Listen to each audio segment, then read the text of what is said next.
All right, everybody, we are going to go ahead and get started here. Thank you, everyone, for joining us. This is the annual seminar we put on every fall for candidate filing and certification as we head into the general municipal election, which will be April 8th this year.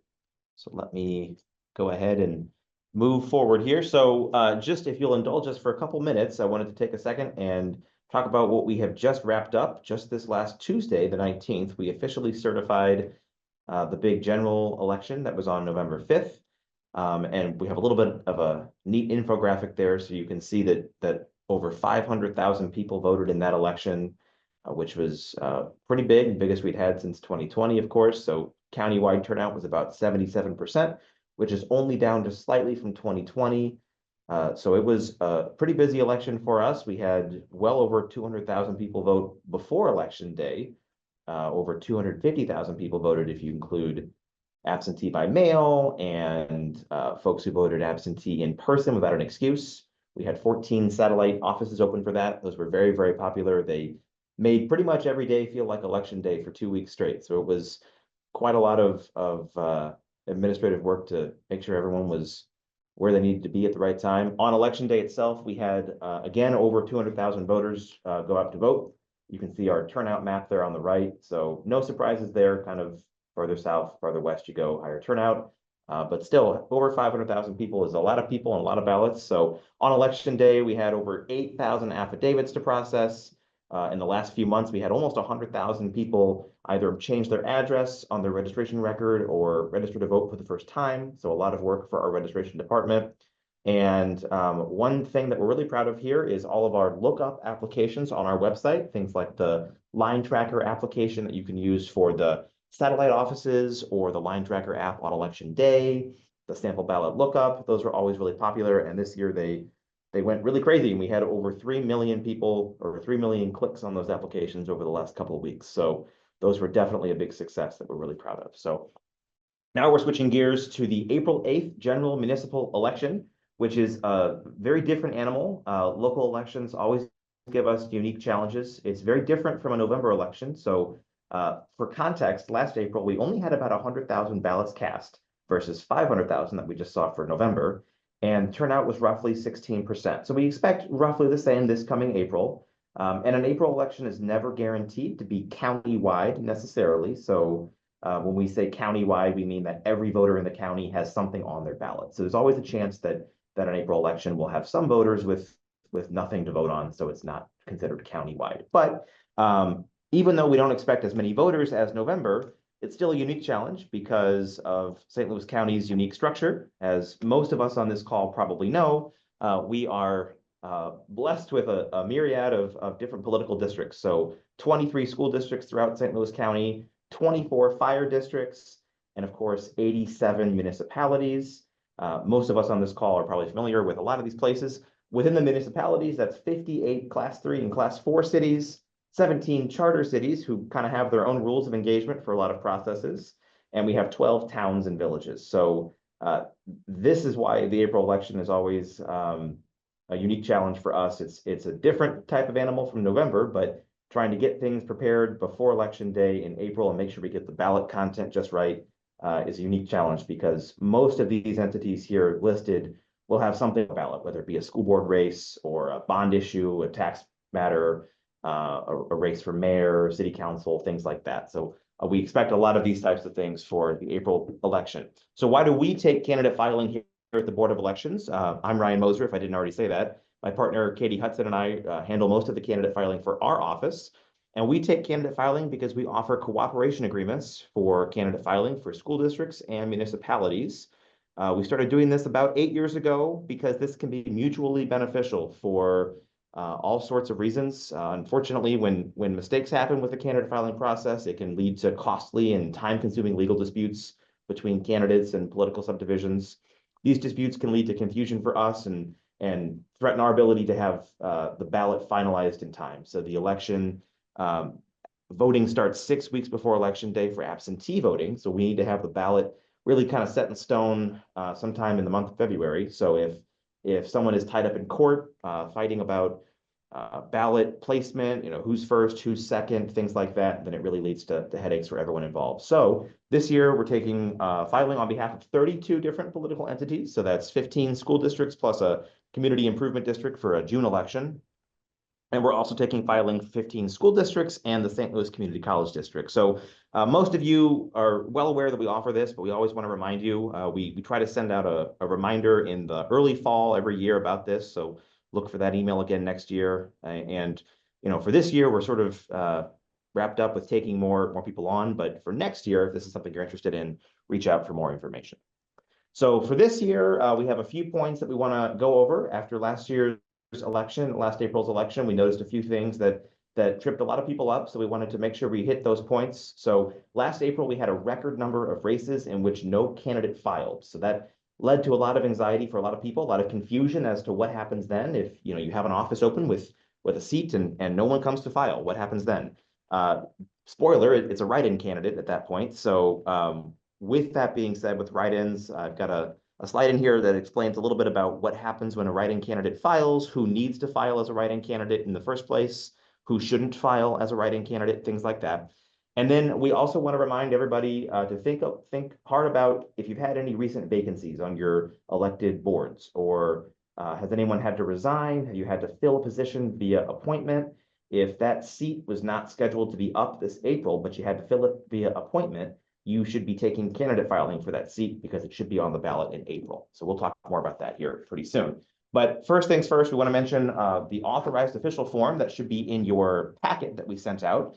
These are really helpful for Katie and myself because it lets us know who we can expect to come in and certify the ballot content with us in January. So these are people who are usually city clerks, village clerks, town clerks, the secretaries of a fire board or a school board, and you're not limited to just one individual. So if you are the city clerk for your organization and you're a good candidate to be an authorized official, that's just means that you're authorized by your entity to sign election documents. This way, no one can just come in off the street and drop something off and say, this is going to go on the ballot. We need to kind of know who we can expect to come in and sign those documents. So it can be elected officials. That's a little more rare, but if your mayor or if maybe a superintendent or a school board president wants to be an authorized official, that's totally fine with us. We don't have opinion on who should or shouldn't be an authorized official, but this is the person that we're looking for to sign the official documents. So most of you have already sent us updated forms. If you sent one to us last year, we don't need a new one unless something has changed. So if you're new to your role, if someone has retired in your organization, if you want to add an additional person, maybe you have a deputy that you want to add to your list, maybe your email address has changed, a new phone number, maybe you've built a new building and you have a new address for mailing. Those are all things that we need to know. But otherwise, if nothing has changed in the last year, you can go ahead and skip this one. But this is very helpful for us. Again, it's helpful for us to get in contact with you, especially if your office does not have regular business hours. A lot of our municipalities in the county are smaller, and they may not have the standard kind of Monday through Friday business hours. So if you can provide us any alternate numbers, cell phones, things like that, that's always really, really helpful. And then just keep us updated throughout the year. So if something changes, maybe the summer, next fall, let us know. It just makes it easier when we try to get ready for next April's election as well. So the one thing that I want to mention at the top as well is the notice of candidate filing that needs to be published in a paper of general circulation. So this is something that can be published now or in the next couple of weeks. It's important to remember that way you're following the law to a T. This notifies the public that filing is about to open, and what I included there is kind of a little grainy screenshot of what we published last year. So it'll look something like this. It'll be a very long kind of legalese type document. I'm happy to share this with everybody if this would be helpful, but it just basically satisfies that legal requirement that lets the public know that there's an election coming up, and these are the offices that are open for filing. So if you're interested, here's where you need to go.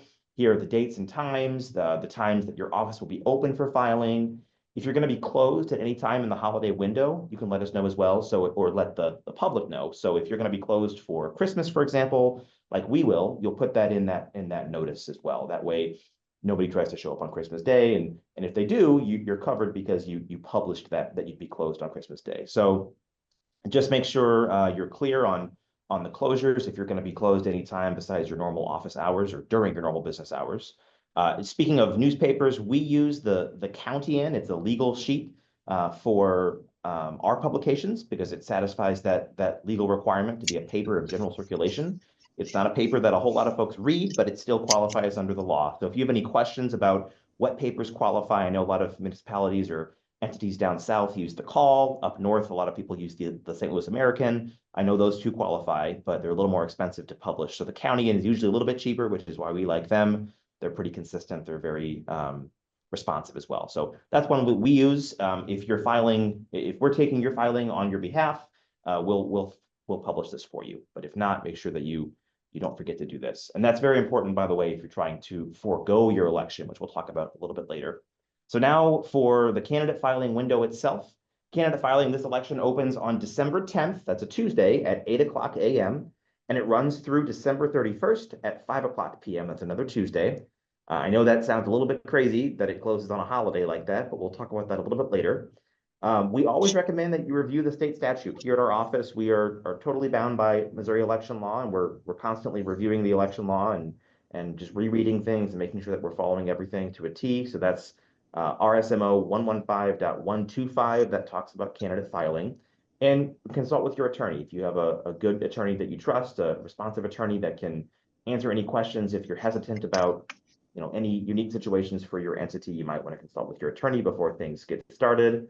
Qualifications. So these are things that people need to kind of have checked off their boxes before they come file. So someone should live in the entity they're trying to file for. They should live in the ward they say they want to run for. They should have paid up all their taxes for state and local taxes, and they shouldn't be a convicted felon.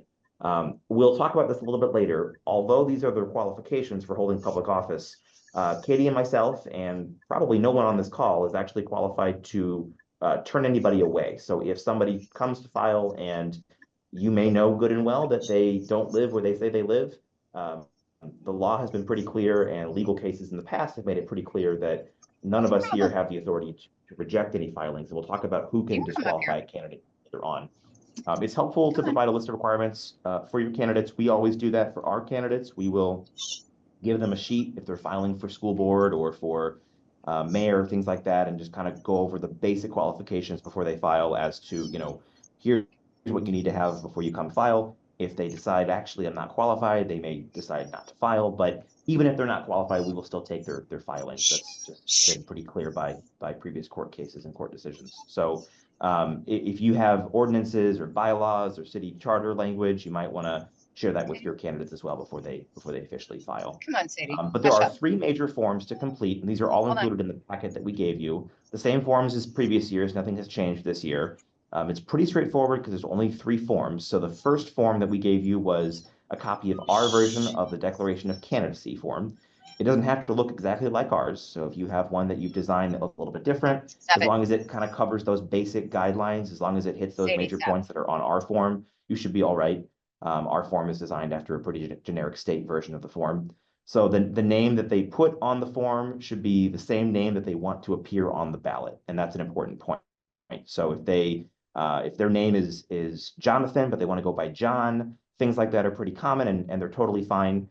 The only time that we would ever object, and we would consult with our attorney on this, is if a candidate wants to use some sort of odd nickname. They have to be able to prove that it's their name that they actually go by and that people actually refer to them as. So there are some funny examples throughout Missouri history of candidates who have filed with goofy names, but they were able to prove that it's actually the name they go by that people call them. So it's really not for you to say, but what would happen is if you come to us with your candidate list and there's a name that we would say this is crazy, we would run that by our attorney and probably contact that candidate. But for the most part, we'll take really anything. The common ones, like I said, are abbreviations, Kate for Catherine, things like that. So that's the Declaration of Candidacy form. We always make a copy and give one to the candidate for them to keep for their records, and we keep one on file for our candidates that we take. The next one is from the Missouri Department of Revenue. It's called the Form 5120. It's an affidavit that basically just says that you have paid all your taxes. That's what the candidate will sign off on. It says, yep, I've paid my taxes. And Sometimes that's not true, but that's the form they have to fill out, and they will send that over to the Missouri Department of Revenue. So again, we make a copy of that for our records, just so we have record that they did go ahead and fill that out, and then they will send a copy over to DOR. Some city clerks I know will send it for their candidates. You're certainly not required to. We don't mail anything for our candidates. We just give them the original and tell them to mail that in or fax it in. And I think they can also email it to the Department of Revenue. But all candidates for any office must file that along with their declaration form. If they leave without filling out one of those two forms, then they're not an officially filed candidate. Those are the most important forms, those first two, the Declaration of Candidacy and the Form 5120. The next one is the Notice to Candidate form, and that comes from the Missouri Ethics Commission. And that form it's again in your packet, and it is a form that pretty much just tells the candidate if they are or are not required to fill out a personal financial disclosure, or a PFD. So most candidates will have to fill out a PFD, and if they're not sure, it's always good to err on the side of caution and encourage your candidates to fill one out. Essentially, if your annual operating budget is over $1 million, so most school districts, I would assume, would qualify for that. A lot of our larger municipalities would. If your budget is over $1 million, then your candidates need to fill out a PFD. If your budget is under $1 million, then your candidates should not have to. If you're unsure, I would contact the MEC, the Missouri Ethics Commission. They're a great organization, very responsive, and I'm sure they can answer any questions you have about that.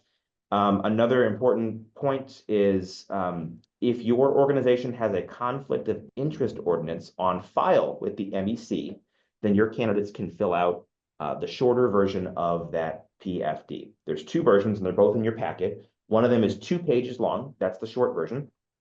One of them is 4 pages long. And both of these forms, the PFD, are for your candidates to complete on their own time. So they don't need to complete that in your office or in front of you. You also don't necessarily need a copy of that. So that's something that we give our candidates and tell them, take this, we give them a copy and go fill it out on their time, and then they will send that in to the MEC. Most of the time they have to kind of look at their financial records, so they can't really fill it out at the office anyway, because they need to look at their records. But the notice to candidate form that I mentioned before is something that we do need them to fill out before they leave. It's not necessarily as essential as those first two, but we require them to fill it out at our office. We take a copy of it. We keep the original, and that just says that they have been told that they do or do not need to fill out that PFD. So that's another important form. And again, any questions on that form or on the PFD requirements should go to the MEC. But that's essentially the gist of it. If also, if you have questions about if you have an ordinance on file with the MEC or not, reach out to them. Again, they're very responsive. We have always found them to be very helpful. Most school districts and municipalities do have something on file with the MEC, but if you're not sure, double check with them or check with your attorney on how to write one of those. And if you do not have one on file, your candidates fill out that long form. If you do have one on file, it's the short form. And it's very important, because if you do not have an ordinance on file with the MEC and your candidates fail to fill out that PFD, they could potentially be disqualified. So that's why this is an important point. Additional forms to know. So like I said, we included both that long form and the short form of the PFD, depending on what you need for your organization. We also included the Form 5121, which I'll mention a little bit later here, but that is another form, another tax affidavit from the Department of Revenue, and that's the complaint form. So we often get phone calls around local election time from residents of cities that say, I know that so-and-so who's on the ballot owes taxes. Can you take them off the ballot? And the Board of Elections cannot take someone off the ballot on our own. We need someone to tell us to do so. So one of the organizations that we'll talk about that can tell us to take someone off the ballot is the Department of Revenue. They have the authority to disqualify a candidate or to have a candidate removed from the ballot if there's still time to do so. And that process starts with that Form 5121. So we always tell people when they call to complain about someone's tax status that you should submit that 5121. And once they do that, the Department of Revenue will launch an investigation into that candidate's tax record. So that's something that we included in your packet. Feel free to spread that to your residents. If someone calls to complain to you that one of your candidates owes taxes, it's pretty simple to find out online if somebody owes money on taxes. So that's a common one. And unfortunately, we will have a number of candidates every election who do owe taxes. But unless that form is submitted to the Department of Revenue, there's just no action that anyone can take until that form gets submitted. We've also included the withdrawal of candidacy form. This is a form that is useful if somebody has filed with you, let's say on December 10th, and a couple weeks go by and they change their mind for whatever reason, they want to withdraw from the race. They would just go to you and fill out that withdrawal of candidacy form. And it's like it never even happened. And we don't need your withdrawal of candidacy form. We don't even need to know that it happened, but that's something that's important for your records and that you can keep with you. For the entities that file at our office, we'll of course keep that and keep you informed if that ever happens. So let's talk about disqualification. We talked a lot about this last year, but this has been an issue over the years throughout the whole state of Missouri. There are only 3 organizations that can disqualify a candidate. So myself, Katie, anyone else here at the Board of Elections, and probably anyone on this call is not qualified to disqualify a candidate. So if someone comes to file that you suspect is a convicted felon, or you suspect they owe money on taxes, or if you look up and find out they do owe money on taxes, or if you suspect they don't live in your boundaries, all of those may be true, and it may be frustrating to hear that you still have to take their filing. But the courts have been pretty clear throughout the state that none of us on this call are qualified to determine a candidate's qualifications. So the 3 organizations that can, like I said before, the Department of Revenue. If somebody owes taxes, the Department of Revenue will take care of that. So you submit that 5121, and anyone can submit that. It doesn't have to just be a citizen. So a city official could submit that. We will often have elected officials submit those on behalf of other candidates or against other candidates. And it is, as far as I understand, a pretty anonymous process. But once that gets submitted, the Department of Revenue will launch an investigation. If they determine that, yes, someone does owe taxes, they will send a letter to the candidate, to us at the Board of Elections, and to your office. And it will say that, yes, indeed, candidate A owes taxes, and they have 30 days to pay those taxes off.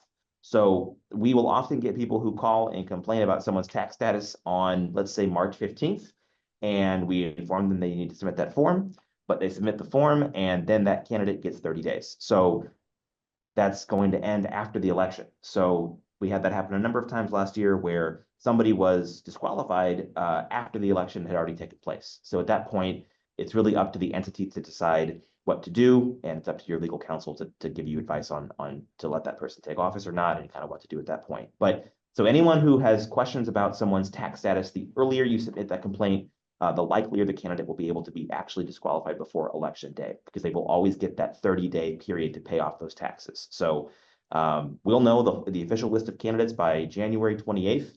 That's the certification deadline that we'll talk about later. And at that point, I would encourage you to look over that list and figure out who you think might owe taxes. And if somebody wants to submit that form, that's when you should do so as soon as possible. That way, it's actually possible for that candidate to be disqualified before the election takes place. The second organization that can disqualify a candidate is the Missouri Ethics Commission. And this one's pretty straightforward. If somebody who is required to submit the personal financial disclosure form fails to do so, they may be disqualified, especially if your organization does not have a conflict of interest ordinance on file. So that's why it's important to reach out to the MEC and ask, do we have something on file with you? And if you do, then essentially the MEC lets you handle your ethics issues. If you don't have anything on file with them, then they are the arbiter of those ethics complaints. And if somebody fails to file that form who needs to, then they could be removed from office. That has happened in the past couple of years. The third one is pretty much a blanket sort of catch-all for anything else that's not covered by the first two, and that's the circuit court system of St. Louis County. So these are for things like residency issues. So if someone files and you don't believe they live in your city, or if another resident wants to complain that someone doesn't live where they say they live, or if somebody wants to complain that they have a criminal record, those things are handled by the circuit court. So essentially, that person should get an attorney and go before a judge and argue that case before the judge. And that also happens from time to time. And in the last couple of years, it's happened with us, with our local candidates. But you and us here at the Board of Elections cannot just arbitrarily decide that someone is not qualified. And if you believe that your bylaws, your ordinances, your charter permits you to unilaterally disqualify a candidate, you should probably double check with your attorney. We do have a number of municipalities, a number of charter cities that have language in their charter that instructs the city clerk to launch an investigation into their candidates.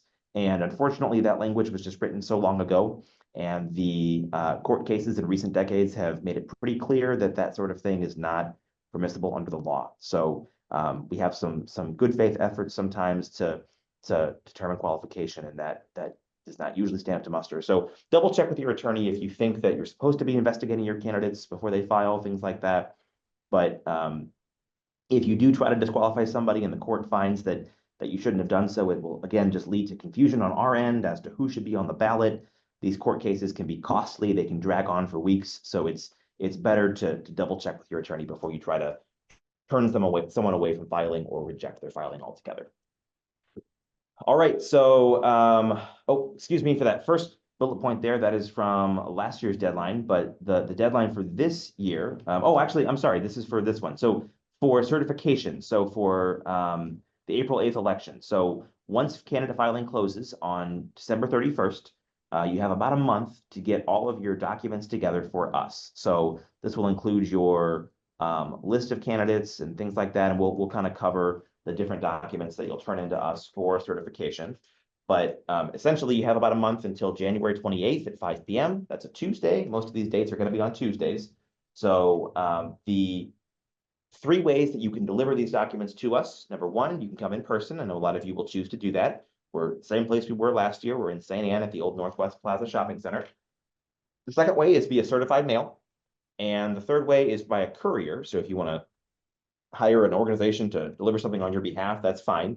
You know, the law is pretty clear about this. Unfortunately, at this point, these kind of documents cannot be submitted via email or fax. They have to come in one of these 3 ways. So that is the law for now. The other point that we'll talk a little bit more on later is RSMO 115.124. That is the law that covers foregoing an election. So if you have 1 seat open, for example, and only 1 person files, you may be able to forego the election and not have an election at all. So school districts and fire districts automatically qualify for this provision. And some of our smaller municipalities qualify if they've had a proposition on this matter pass. So I think we have 7 municipalities in the county that can forego their election under the circumstances. But if you're not one of those 7, even if you have the same number of candidates as seats, you still have to have an election. So to be able to forego an election for our schools and fires, you have to really follow everything to a T. So you have to make sure that you've published your notice of candidate filing, the one that I talked about earlier. You also have to be sure that no one has withdrawn. So if you had 2 candidates for a period of time and someone withdraws, now you just have 1, you'll still have to have an election, because if at any point in time you had more than 1 candidate, you'll have to have an election. So that's one that every year we do get a few entities that qualify to forego their election. So we also include in your packet the checks, not the. I'm going to do the certification section. We but the include checks something called themselves the are being audio ballot. okay, So that's what I thought. we always Yeah, that's you know, right. we're required by law to have accessible voting equipment, and one of those features is the ballot is read out to voters. So voters are hard of hearing or visually impaired. They can put on some headphones that we supply, and someone will read out the ballot. So a member of our office will record what's on the ballot, and it reads back to the voter. So a helpful guide for us is if you can fill out that audio ballot guide. So if you have a candidate that's filed and you can phonetically spell out their name, that helps us for the pronunciation of the names. But if you don't give that to us, it's not required. So if you choose not to fill that out, that's okay, and we'll just give it our best shot to pronounce candidate names. Oh, okay, well. And under the ladder. I'll mention a little more on this later, but on write-ins, yes, write-in candidates will always file at our office. We'll let you know when that happens. So we will always notify you in plenty of time, essentially right after the candidate files. We'll send you an email or give you a call and say that, you know, you just had a write-in candidate file for whatever office. They also have to meet the same requirements and qualifications as all other candidates. So write-in candidates still have to be qualified under the same rules as everybody else. But again, we can't turn anybody away. And we'll expand on this last point more on a different slide. But if no candidate files at all, then all write-in candidates for that office are valid. All right. And again, I may not have mentioned this just yet, but any questions you have, I see the chat is filling up, and Katie's here handling that. So any questions you have, feel free to put them in the chat, or at the end here, we should have enough time to answer any questions. So let's keep moving here. A little bit more about the RSMO 124, that's the part of the law that allows you to potentially forego having an election at all. So again, it applies to our school districts, our fire districts, and our smaller municipalities if they've passed a proposition. So in order to qualify, the number of candidates who file for office is equal to the number of positions available. So for example, if there are 2 spots open on your school board and only 2 people file, then you could potentially forego your election. But if a candidate withdraws, you must hold an election regardless of the number of candidates. So if you had 3 candidates for a couple of weeks and somebody withdraws, you're still required to hold an election. And you must publish that initial filing and read the statute very carefully. Basically, you have to follow everything to a T. If you miss a step in this process or make any mistakes, you'll be required to still hold your election. So make sure you publish your notice properly. Make sure you hit all your points. And again, you may want to consult with your attorney to make sure that publication is exactly as it should be. So for these types of situations, you still need to certify something to us and let us know that you're not holding an election. So we need a couple different things. We need a letter from the district that says you've published and the number of candidates that you have for the number of seats. Basically, a short letter that just explains the situation, gives us the names of the people who will take office, and just explains that no election is needed. We need to have an affidavit of publication from the publisher that verifies that you did publish in time. And we need a copy of the newspaper containing that notice. And we also need a form that other entities will submit to us called that publication of legal notices form. That one is included in your packet as well. And that just lets us know that we will still publish on your behalf. We'll put in the paper that you're not holding an election. So we'll be required to do that if you submit that form to us. And that's what that says there on the bottom. We'll still publish a notice with the names of the candidates in that newspaper of general circulation. And again, just like always, you'll still receive a bill for that one publication. So there will still be one bill that you'll be responsible for, even if you're not holding an election. All right, so our certification forms, let's talk a little bit about that. This one is, so these are the forms that you'll work on in January. So after filing has closed, filing again runs from December 10th through December 31st. And after that, you'll start working on your certification forms. There are essentially just 3 forms we absolutely need. And those are all included in your packet. The first one is called the Certification of Candidates form.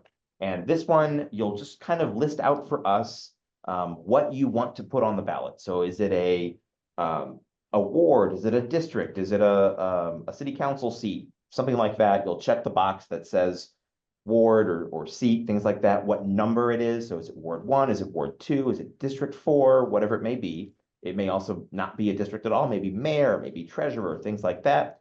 You'll mark the length of the term on that form. So it'll give you an option of a 1-year term, 2, 3, 4, 5, 6-year term, and so on. And you'll also need to do one for if you have any unexpired seats. So we'll talk about that a little bit later as well. Any unexpired terms you may have. So essentially, if you're holding a special election for an unexpired seat, you'll give us a separate form for that list of candidates. But you'll give us the date and the time the candidate filed. You'll list their name out. We would love these to be typed if possible. That way we know exactly how to spell everything for the candidate names. And be very careful on these forms because we are required to put things on the ballot exactly as we receive them. So if you misspell a name, we may or may not notice that, but we need to know exactly how to spell things to put it on the ballot. And it has to come from you. We're not able to make decisions on your behalf on these type of things. So here at our office for the first day of candidate filing, we do a lottery drawing to determine ballot placement. So if you do that at your office, which you don't have to, but if you choose to do that on the first day, you can include that, or you should include that lottery number next to the candidate's name, along with their name, date, and time. And then we don't need any sort of nicknames or titles in that name. So if someone's a doctor and they're running and they want to run as Dr. John, they shouldn't have the doctor in front of their name. We can't put that on the ballot. That's just not permissible under Missouri law. The next one would be if you're putting on a proposition. So if you're putting on a ballot question, a yes/no type of question, whether it be a bond issue or a tax increase, something like that, you'll fill out that form that says certification of proposition, And this one's a pretty straightforward form. You will type out the exact language as you want it to appear on the ballot. And again, be very careful on spelling and punctuation, because we have to be pretty strict on that to make sure that we're getting everything right.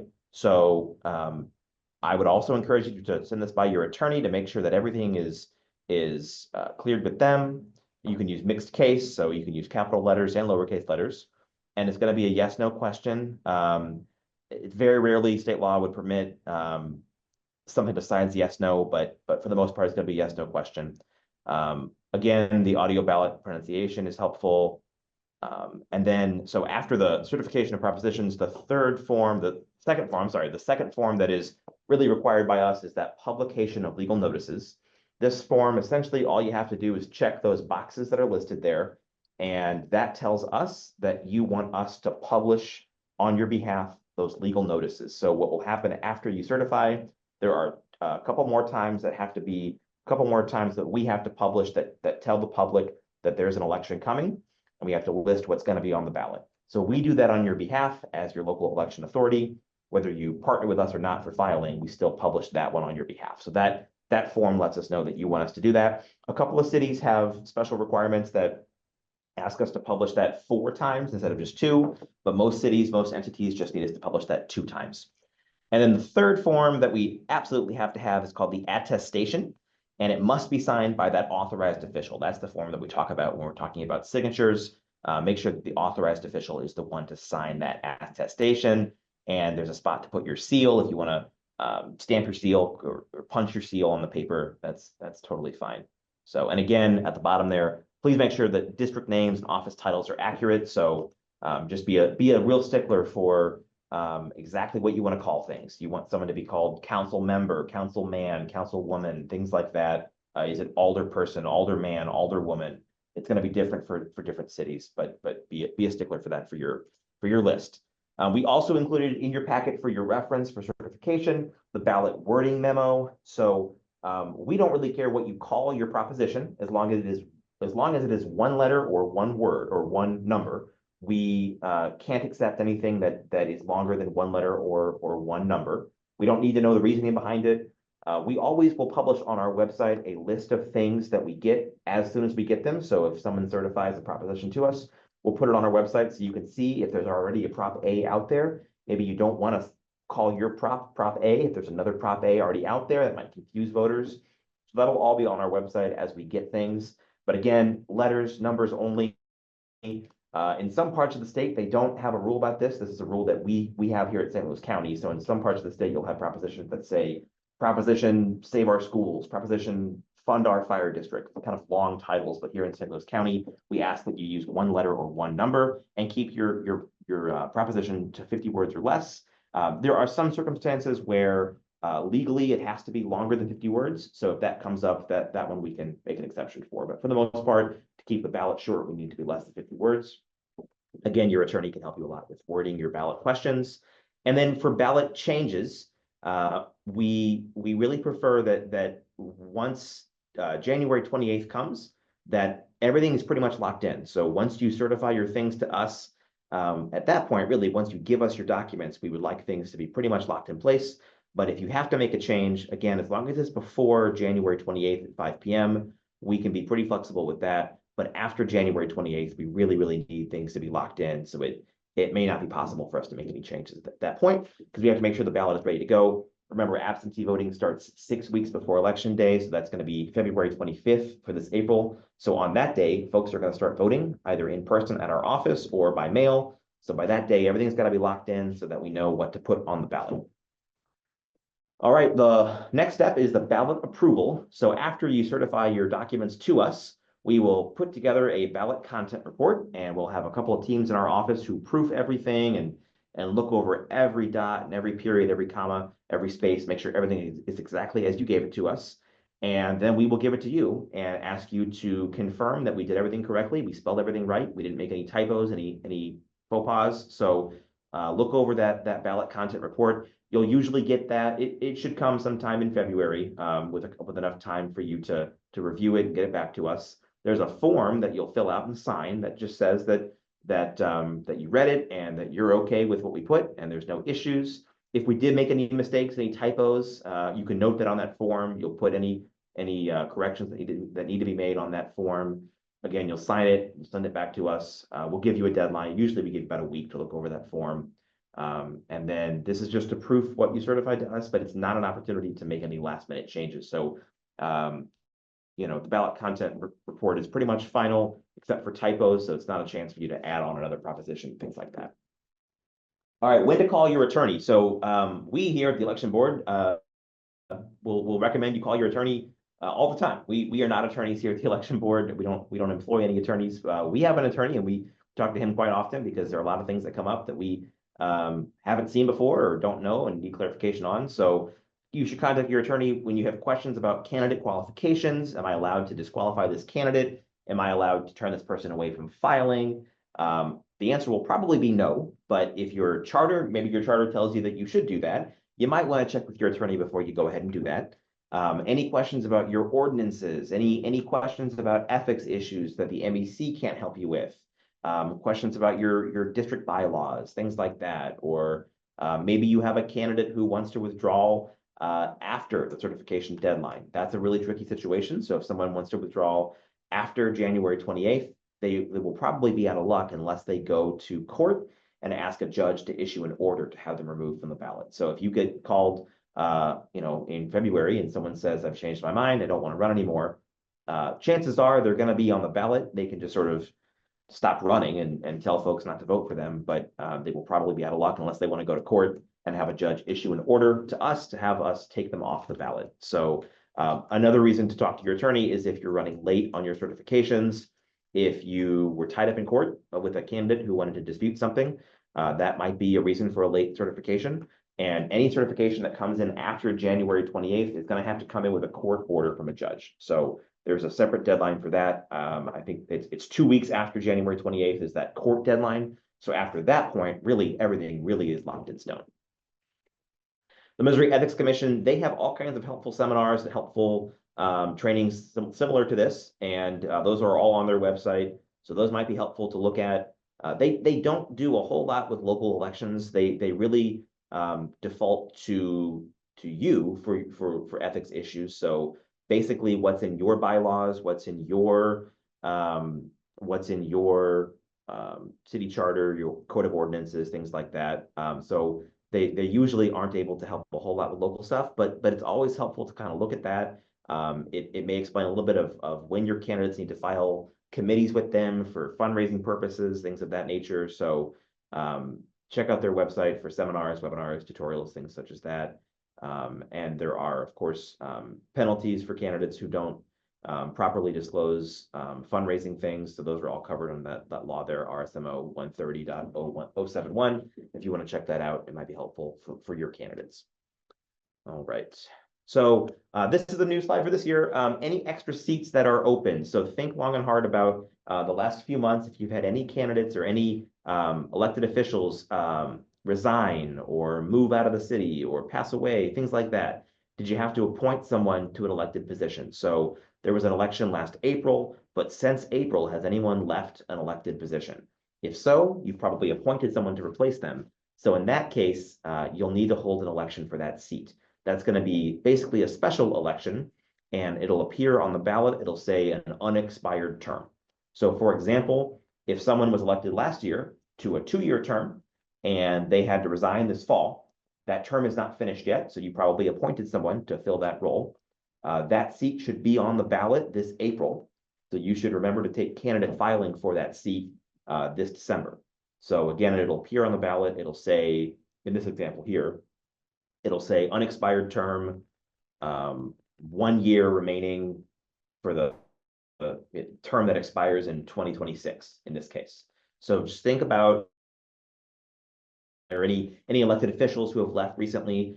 I know last year we had a number of circumstances where an entity just didn't realize that was the law, and so they didn't hold filing for that seat, but it still had to go on the ballot. So we had a lot of seats like that where we put it on the ballot and there were just no candidates filed because there was no filing held. So just think about if you've had any recent changes to your elected bodies or any elected officials. Let's talk a little bit more about write-ins. This was also a common thing last year that we ran into. So when an office is open for filing, such as, let's say, mayor, and nobody files. So if the term for mayor is up this year and you're looking for someone to file, but nobody comes in at all, then in that case, we will count all write-in votes that we receive for that race. So there is no need for anyone to file as an official write-in candidate because automatically all write-in votes are valid. So we will review all write-in votes, we'll count them, we'll tabulate them, and we'll include those in the official election results. So that's where you'll see the Mickey Mouse and the Scooby-Doo and things like that, because we'll record everything we get in that case. In fact, we will not be able to accept a write-in filing for a situation like this. So last year we had a number of people come to our office to file as an official write-in candidate, but they just didn't need to, because in that case we accept all write-ins. So there's no reason for anyone to file. So we won't accept any filings for this situation. But if an office does have a filed candidate, so if someone does file for mayor, someone can choose to file as a write-in candidate. And in fact, they need to file if they want to be counted. So if there is a candidate filed for the office, we won't count write-in votes. This is accordance to Missouri law. We won't count any write-in votes unless someone has filed as an official candidate. So they come to our office to do this. If they don't file, they won't be counted. Like I said earlier, the same qualifications apply, the same rules apply, but they have a different deadline. The deadline to be a write-in candidate is March 28th at 5 p.m. So it's a little bit later, but again, anytime we get a write-in candidate for your organization, we'll let you know as soon as it comes in. And that way you can just be aware and know kind of what to expect. Again, for the first situation, if nobody has filed, we'll count all write-in votes that we receive, and anybody is welcome to launch a campaign. You may get calls about that, asking what do I do, and just encourage them to proceed as planned. So if they want to do yard signs, knock on doors, they can do all of that. They just don't need to file anything because any write-in votes they get will be counted. And again, we'll publish that list of all write-ins we get. And at that point, we turn that list over to you, and it's up to you to determine who that person is. Are they a real person? Do they really live in the city? Things like that. And are they interested in taking office? So that's a sticky situation, but that's something we ran into a lot last year. This next point is very important for us because it's hard to believe, but candidate filing does close on New Year's Eve. It does close on a holiday, December 31st at 5 p.m. And I know that sounds crazy, but that is accordance to the law. The law changed a few years ago that changed the window of filing for April elections, and it shifted it so that the last day is always going to fall on this holiday week. So last year, the last day was on December 26th. This year, it's on December 31st. So does that mean that you have to be open? The answer is probably yes. We are not a law enforcement agency. We're not the police. We're not going to check up on you and see if you're there or not. But if your office is not open and someone tries to file on that last day and they can't, it could wind you, it could end up in court, which is, again, we're trying to avoid those type of situations because they lead to confusion on our part. So the last couple of years, we've had a number of court cases that have made it pretty clear that you should be open on that last day, at least at 5 o'clock, at least be able to shut the door at 5 o'clock and say that no one was there at 5 p.m. to file. If you don't want to do this, if you are steadfast that you will not be open on that day, you should check with your attorney and see what they recommend. Make them aware that you're not planning on being open at all on the last day of filing. And I wanted to include, just because again, it seems unbelievable, so I included the actual text here of the law where it outlines that. And so because the election's April 8th, which is a Tuesday, if you subtract those number of Tuesdays, so you got the first day, 8 a.m. on the 17th Tuesday, and then the closing is at 5 p.m. on the 14th Tuesday. So that does fall on December 31st this year. So it doesn't mean that you yourself, if you're the city clerk or the board secretary, it doesn't mean that you have to be there.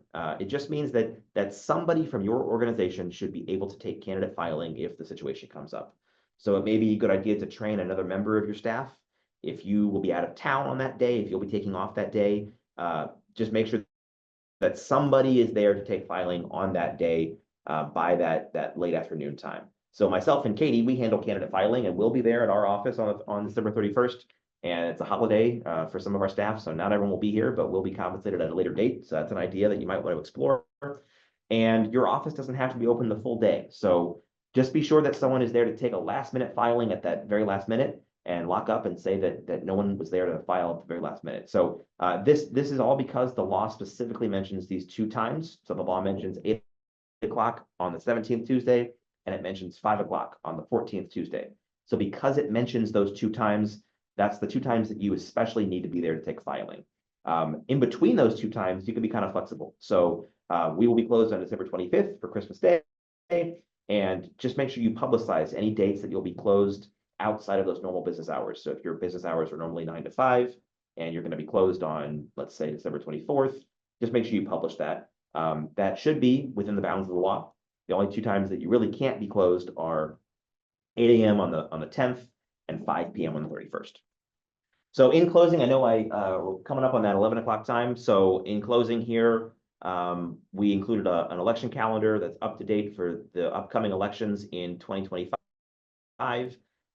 There's always a possibility that we'll have an election in February or March or August or November. But again, with it being an off year, we're not really expecting that. But certainly if something comes up and you need to have a special election, or if you want to put something on the ballot, those are options available to you. So those dates are included in there along with the dates for this election. Our website is a great resource for all sorts of things. Questions about overseas voting, questions about becoming an election worker. We're always looking for more election workers. And there's helpful apps, like I mentioned in the about finding polling locations, how long the lines are, finding sample ballots for your residents, and also a helpful application to find who your representative is for different districts. If you didn't receive your packet in the email, or if you want something else from us, we'll be happy to share. This meeting was recorded, so we'll be able to upload this later on onto our YouTube channel. I included a couple dates that we're going to be closed. So during the candidate filing window, we're closed on December 25th. During the certification window, we'll be closed January 1st for New Year's Day and on January 20th for MLK Day. And that's all I've got for you on the presentation, but I'd be happy to take any questions that we've got here. I'm going to have Katie jump on the chat and let me know if we have anything, and just got a couple here actually. Let's take a look. So the first question was about newspaper. Which paper to publish in? Okay, good question. So we use the County-in. That's a kind of legal sheet that is common here in St. Louis County. We also will sometimes publish in one called the Legal Ledger. Those are usually good options because they're usually a little more efficient with costs. And any other questions, you should ask your attorney on that one, because there is an official list and it fluctuates year to year based on who is qualified and who's not. And then let me go ahead and stop this, and let me see if I can allow folks to unmute. Yeah, you should be able to unmute yourself. So if you have any questions that you want to ask, you should be able to. I had a question. We had an alderman pass away in July and appointed somebody to his seat, but his seat. And the other question we've got a lot of is when to publish this notice. So we usually run it in the week of Thanksgiving. So we're going to publish ours probably next week, maybe on Wednesday. The law is pretty vague. So as long as you publish it before December 10th, you'll be fine. So you can even publish it up to December 9th. So that one is an important one to note. Let's see here. Any other good?